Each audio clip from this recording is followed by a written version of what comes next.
But look, Mark, let's end with you. And the World Health Assembly has now concluded. How did that go in the end? Well, actually, it didn't go as well as the Eurocrats and the WHOocrats wanted it to, despite their headlines. This, of course, this headline is from the conclusion from the WHO itself.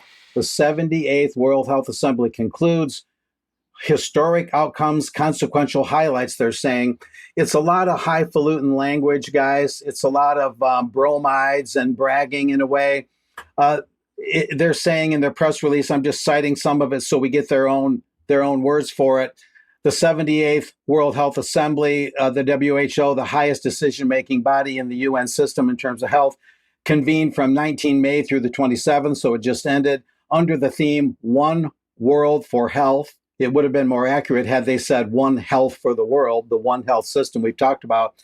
Member states, they say, considered approximately 75 items and sub-items at this health assembly across health, engaging lively debate, adopting consequential resolutions to improve health for all. See, it's a lot of beaming but largely empty language. And here's what our friend Tedros, the WHO Director General, had to say.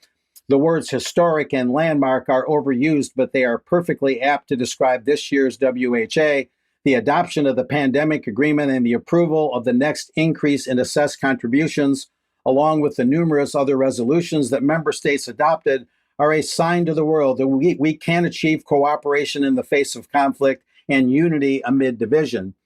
But what they're not really saying, and that's because it's not true, is that they really didn't finalize the agreement, as James Roguski is pointing out repeatedly, and he was just interviewed again on Unredacted News. He's pointed out repeatedly that there is an annex within the treaty text that requires that they wait about 1 year to actually sign this thing. So it's going to get to WHA number 79 or very close to it before they can actually officially sign it. So the good news is all sorts of petitioning and other activities can take place. And I'm very inclined to submit to UK Column very soon an article that assesses the whole situation. That's what I'm starting to work on a little bit, and gives people what actions they can take. Some urgency, yes, but we've got about a year to work with, as I understand it. And there is, as a reminder, also a petition, and that is posted by James Roguski to repeal the PrEP Act. And that will be in the show notes. People can text him at any time. He doesn't mind it. 310-619-3055. And he can direct you on signing the petition to repeal the PrEP Act, which is a law that protects Big Pharma from liability for their products. And you don't have to be an American to do it. He can instruct you on how to do it no matter where you live. There's also a July 19 deadline for when the international health regulations will be finalized. That deadline is a little more imminent, but that's noteworthy as well. So a lot of good news in that there's a lot of big beaming language, but not as much substance as the WHO would like you to believe. So Thank you. Some good news there. Yeah, thank you very much for that, Mark. And as you say, the details of how to sign that petition will be in the show notes on the UK Column website. So do have a look at that.